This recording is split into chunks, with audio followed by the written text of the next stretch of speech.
pessoal, tudo bem com vocês? Eu me chamo Aldineia e estou aqui com os meus colegas Rafael e Karine. Nós somos estudantes do curso de Licenciatura em Química do IFBA Campus Vitória da Conquista e também somos alunos da disciplina de Educação Ambiental e Direitos Humanos. Hoje nós vamos falar sobre meio ambiente, como construir um futuro sustentável. E os tópicos da aula de hoje serão meio ambiente, sustentabilidade, problemas ambientais e também iremos abordar sobre um caso específico envolvendo o mercúrio. Para começar, vou trazer aí o conceito do meio ambiente. Segundo a ONU, que é a Organização das Nações Unidas, o meio ambiente é o conjunto de elementos físicos, químicos, biológicos e sociais que podem causar efeitos diretos ou indiretos sobre os seres vivos e as atividades humanas. Então, gente, o meio ambiente, ele se refere a esse conjunto de elementos, né? Isso inclui aí todos os seres vivos, como as plantas, os animais, micro-organismos, também inclui o ar que a gente respira, a água, o solo e outros componentes abióticos do planeta Terra. Em outras palavras, o meio ambiente é o ambiente em que os organismos vivem, se desenvolvem e interagem. Bom, vou falar um pouquinho agora sobre as esferas do meio ambiente. Existem algumas principais, sendo elas a atmosfera, hidrosfera, litosfera e biosfera. Vou falar um pouquinho sobre cada uma. Começando aí pela atmosfera. A atmosfera, ela se refere à camada gasosa que envolve a Terra. É composta aí principalmente pelos gases nitrogênio, oxigênio, dióxido de carbono e também tem outros gases aí em pequena quantidade. Bom, ela desempenha um papel importantíssimo aí na regulação do clima, na proteção contra a radiação solar, que é prejudicial, e na sustentação de vida através do fornecimento do oxigênio, que é um gás que a gente respira. Ou seja, a atmosfera ela é uma das esferas, né, muito importantes para a nossa vida aqui na Terra. Temos também a hidrosfera. A hidrosfera ela inclui todas as formas de água na Terra, como, por exemplo, os oceanos, os mares, rios, lagos, até mesmo as águas subterrâneas e a água que está na atmosfera. Bom, a hidrosfera ela desempenha um papel muito importante para diversas formas de vida, principalmente aí para as vidas aquáticas, né? E também na prestação de recursos hídricos para as atividades humanas. É por meio da hidrosfera que a gente consegue a água para consumir, por exemplo. Bom, nós temos aí também a litosfera. A litosfera ela é a camada sólida da Terra, o que inclui a crosta terrestre e a parte superior do manto. A litosfera, gente, é um suporte físico para a vida. Fornece aí também substrato para as plantas crescerem, para os animais se locomoverem e para a gente poder construir, por exemplo, as nossas casas. Existem alguns recursos minerais que a gente consegue através da litosfera, materiais para construção também. Então, ela é muito importante para a nossa vida aqui na Terra. Nós temos também aí a biosfera. A biosfera ela é a esfera que engloba todos os seres vivos na Terra, desde os micro-organismos pequenininhos até as plantas, animais, seres humanos. Ela interage de maneira complexa com as outras esferas, influenciando essas outras esferas e também sendo influenciada por elas. Ou seja, a biosfera, como dá para ver nessa imagenzinha aí, ela engloba todas as outras esferas: a atmosfera, a litosfera e a hidrosfera. Então, galera, como preservar o meio ambiente, né? Já que ele é tão importante para a gente. Não só para a gente, né, mas como para todas as formas de vida existentes aqui no planeta Terra. Bom, a gente tem aí um tópico chamado educação ambiental. A educação ambiental, ela deve estar presente aí desde o ensino básico até o ensino superior. E contém aí várias formas, né, da gente trabalhar o meio ambiente, a sustentabilidade. Então, é importantíssimo que as crianças, os adolescentes, os adultos tenham contato com essa educação ambiental. E, além dela, nós temos aí uma forma, né, é através da sustentabilidade. E a sustentabilidade, ela é crucial, é muito importante para a gente, né? Isso envolve aí a proteção dos ecossistemas, a conservação da biodiversidade, a promoção de práticas que minimizem impactos negativos sobre o meio ambiente, como, por exemplo, a poluição, o desmatamento. Então, você compreender a importância da sustentabilidade, a importância de se conservar o meio ambiente, é fundamental para a gente conseguir lidar, muitas vezes, com alguns problemas ambientais, por exemplo, como as mudanças climáticas, né? Questão da escassez de alguns recursos. Então, é importante a gente compreender essa necessidade. E por isso que o próximo tópico agora vai ser somente sobre sustentabilidade, que a minha colega vai falar. A gente está falando justamente do termo que fala como cuidar do nosso planeta, né? E não só do planeta, das pessoas que vivem aqui no planeta Terra, dos animais e dos recursos naturais. A sustentabilidade é tentar preservar nosso planeta Terra, de maneira que os recursos naturais que temos hoje sejam preservados e que no futuro a gente ainda tenha. Então a gente precisa cuidar do nosso planeta, das pessoas, né? De maneira que esses recursos naturais que nós temos hoje continuem existindo no futuro. Garantir que esses recursos, né? Esses recursos da natureza não acabem e que a Terra seja um lugar saudável, né, para a gente viver hoje e no futuro também, certo?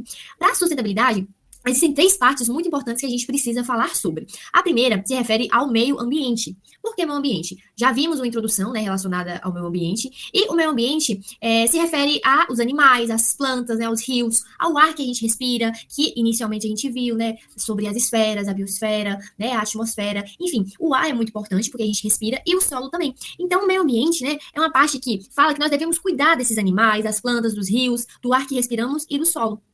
Por quê? Os animais não vivem só no solo, né? Não são só os animais que a gente consegue ver em cima da terra. Existem os animais também do meio aquático. Então, nos rios existem muitos e muitos animais, nos oceanos existem muitos animais aquáticos. Enfim, o meio ambiente fala que a gente deve preservar, né, esses recursos naturais que existem na natureza, né, para ter no futuro. Então, o meio ambiente é uma parte importante da sustentabilidade. O que a gente precisa fazer? A gente precisa reduzir o lixo, né, reciclar papel, plástico, metal. São algumas das atitudes, dos atos que a gente precisa fazer para que o meio ambiente seja preservado, certo? O segundo fator, que não é o meio ambiente, é a sociedade. Mas por que a sociedade? A sociedade é importante? A sociedade é muito importante, porque a gente precisa ser gentis com as outras pessoas, a gente precisa tratar as outras pessoas com respeito, e isso é muito importante. A gente precisa se importar, né? Saber que as outras pessoas são diferentes, cada pessoa é diferente uma da outra. E é justamente essas diferenças que fazem com que soluções para problemas sejam alcançadas. É importante aprender a compartilhar conhecimentos, já que todo mundo tem um jeito diferente, tem um conhecimento diferente, é de um lugar diferente do meu. Então, é justamente essas diferenças que fazem com que a gente consiga resolver problemas da sociedade, do meio ambiente e do planeta Terra, através dessa junção, né, de pessoas em prol da sustentabilidade, que a gente vai conseguir alcançar o meio ambiente saudável, um meio ambiente próspero, né? No sentido que no futuro a gente ainda tenha recursos naturais preservados. Então é justamente isso. A gente precisa aprender a compartilhar os nossos conhecimentos, entender que cada pessoa é diferente e é muito importante ajudar as outras pessoas, né? Se a gente ajudar um pouquinho, cada um ajudar um pouco, com o conhecimento que tem, a gente consegue fazer grandes coisas, grandes atos, como alcançar a sustentabilidade, ok? A economia também é um fator muito importante quando a gente está falando de sustentabilidade, porque a gente precisa pensar sobre como gastamos o nosso dinheiro para que possamos ajudar o meio ambiente e não poluir. Como assim? Hoje em dia, existe uma cultura de muito consumismo. O que é o consumismo? A gente compra em excesso, compra cada vez mais, compra cada vez mais industrializado, certo?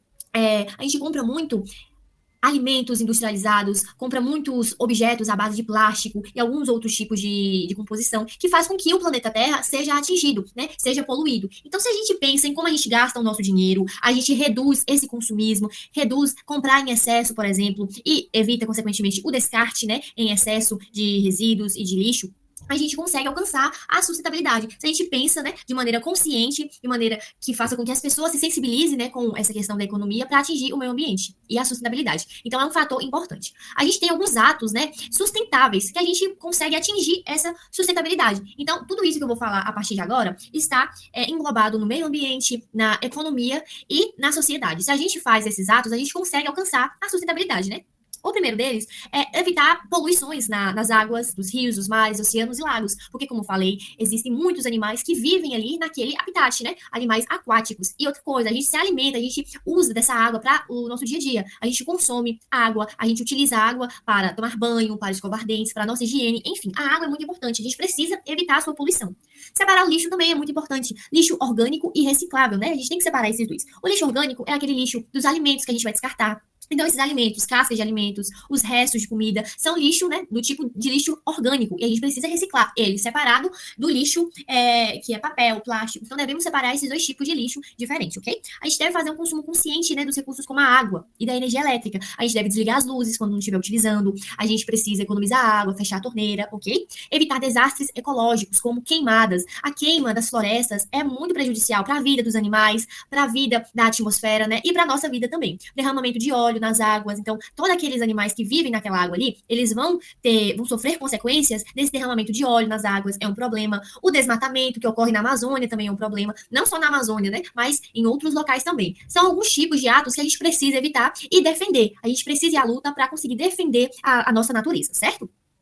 E agora a gente fala um pouco, né, de questão de diminuição de poluição, porque se a gente diminui a poluição, a gente está contribuindo para o meio ambiente. A gente deve também utilizar energias renováveis, a energia solar, a energia do vento, por exemplo. Então, são energias favoráveis para o planeta Terra, ok?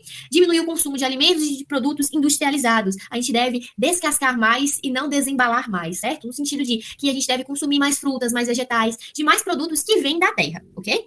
Usar meios de transportes alternativos. Carro polui demais. Então, se a gente começar a utilizar transportes públicos, por exemplo, a gente vai reduzir a poluição. Se a gente andar de bicicleta, vai reduzir a poluição, ok? E construir casas sustentáveis. A gente deve falar isso, né, para os nossos pais, se for um caso. Casas preparadas, né, para que o planeta Terra seja menos atingido pelos impactos, né, causados pelos atos que fazemos em casa, certo? Então, esses são alguns dos exemplos de atos sustentáveis que a gente vai fazer para conseguir alcançar a sustentabilidade, ok? Dando continuidade ao que minhas colegas apresentaram anteriormente, nós vamos falar um pouco sobre as políticas públicas, que são as leis criadas pelos governos ou algumas organizações para preservar todo o nosso meio ambiente. As políticas públicas relativas ao meio ambiente e sua preservação são de responsabilidade do Ministério do Meio Ambiente, que é do governo federal. Mas não só o governo federal, também é de responsabilidade da Secretaria de Meio Ambiente, dos estados e dos municípios. Esses órgãos são responsáveis por tomar medidas práticas relativas ao que é previsto na Política Pública Nacional do Meio Ambiente, que é a política que tem todas as leis para preservar, para garantir que o nosso meio ambiente não seja destruído e que ele continue para as nossas futuras gerações. Além de também algumas outras leis específicas que são feitas em uns congressos. Esses órgãos responsáveis têm que fazer fiscalização de atividades poluidoras. Eles devem estar indo nas fábricas, verem se elas estão emitindo muito dióxido de carbono, que polui a atmosfera. Devem estar indo também nas empresas que fazem alguns descartes de materiais tóxicos nas regiões próximas a rios, ou então próximas de plantações, né? Afinal, se a gente prejudica as plantações, nós prejudicamos a nós mesmos que consumimos elas. E essas organizações têm responsabilidades também não só de fiscalizar, mas também de promover novas leis, caso aconteça algum desastre ecológico que nunca foi previsto, que nunca foi escrito em uma lei. E sobre esse cuidado que as organizações devem ter, nós vamos destacar um que é muito importante, muito impactante em todo o planeta Terra, que é o metal mercúrio. O mercúrio, ele é um elemento químico que prejudica muito o meio ambiente. Ele é um metal que, na temperatura ambiente, ele é líquido, o que facilita muito a sua penetração no solo, a sua vaporização, e alguns animais acabam consumindo ele junto com a água, e isso é muito prejudicial. Isso porque ele não consegue sair do corpo desses animaizinhos que acabam consumindo ele. E a gente chama essa capacidade de bioacumulação. Então o mercúrio possui essa capacidade de bioacumulação para qualquer organismo vivo, seja os peixinhos que estão nos lagos, seja nas aves que acabam respirando esse gás esse metal que está em forma de gás, ou então nossos animaizinhos terrestres que ficam dentro da Terra, e essa Terra estando contaminada, eles infelizmente vão acabar consumindo. O que a gente destaca aqui é que o mercúrio ele é tóxico e não consegue sair do corpo. Então, uma vez consumido por qualquer peixe, por qualquer animal ser vivo, ele vai estar se matando aos poucos, como se fosse um veneno. Na verdade, ele é basicamente isso, um veneno. E o mercúrio, ele infelizmente é jogado nos rios, e isso acaba matando toda a população daqueles rios, mares, oceanos, prejudicando toda a vida marinha. E como nós falamos, ele se acumula e contamina também algumas plantas e solos. Agora, mesmo sendo um metal tão tóxico, tão prejudicial, fica a pergunta por que utilizá-lo, né? O mercúrio ele é muito utilizado para a extração de ouro da natureza. E o ouro é um metal muito importante, né, um metal de interesse mundial. E por que ele é utilizado para essa extração? O mercúrio ele consegue facilmente se ligar ao ouro e não aos outros metais. Ou seja, se você joga o mercúrio em uma região que tem o ouro, que é um metal precioso, e outros metais, ele vai ignorar todos os outros e ligar apenas ao ouro, o que facilita a extração do ouro. Só que não para aí. O uso desse mercúrio para a extração do ouro, infelizmente, não é feito com sabedoria. As pessoas não utilizam ele de forma segura para o meio ambiente. Elas acabam não respeitando as leis ambientais, e isso pode ocasionar desastres naturais, pode ocasionar morte de muitas populações, sejam elas de animais ou até os humanos. E por que isso acontece? Nós temos um destaque muito grande no nosso país, que é do povo Yanomami, que reside nas terras da Amazonas, onde tem uma grande concentração de ouro, e as pessoas usam grandes quantidades de mercúrio para extrair esse ouro. Lá, que a gente chama de extração clandestina, o pessoal extrai o ouro e utiliza o mercúrio, e para que separe o ouro do mercúrio, é preciso esquentar o mesmo, porque o metal, o mercúrio, possui baixo ponto de evaporar. Tipo a água, quando você esquenta, ela evapora. O mercúrio é a mesma coisa. Rapidinho ele consegue evaporar, diferente do ouro, que ele continua sólido, firme, e eles conseguem extrair o ouro puro para ser comercializado. Só que esse ato de vaporizar o mercúrio é muito prejudicial, porque o mercúrio ele é jogado na atmosfera. Ele facilmente vai conseguir contaminar as nuvens, e essas nuvens, futuramente, quando forem derramar suas chuvas, serão chuvas muito tóxicas. Chuvas essas que vão poluir rios, caso estejam nas proximidades, chuvas que podem contaminar plantações ou então o próprio solo. E a gente destaca aqui também que, por exemplo, se eu tenho uma fazenda próxima de um pessoal que está fazendo extração lá do ouro, está usando mercúrio de forma clandestina ali. Mesmo estando uma certa distância que eu poderia considerar segura, quando eles evaporam o mercúrio, esse mercúrio acaba chegando na minha região por conta dos ventos, por conta das chuvas, e isso que é o ponto perigoso de utilizar essa substância, e que as pessoas, nós estamos esboçando aqui que o governo tem que ter mais responsabilidade acerca desse ponto, obviamente, mas não só dele. A gente destaca que há muitos elementos químicos, muitas atitudes do comércio que prejudicam o meio ambiente, que devem ser levadas a sério, que devem ser tratadas com muita cautela, que a gente deve estar consciente, deve estar debatendo isso em sala de aula, nas escolas, nas nossas casas também, para que isso torne de conhecimento público, que as pessoas tenham conhecimento que há pessoas como o povo Yanomami sendo prejudicadas pelo uso indevido, que não respeita as leis, para preservar e garantir a sustentabilidade do nosso meio ambiente. Então, assim, nós vamos finalizar a nossa apresentação e agradeço a todos que nos acompanharam até aqui.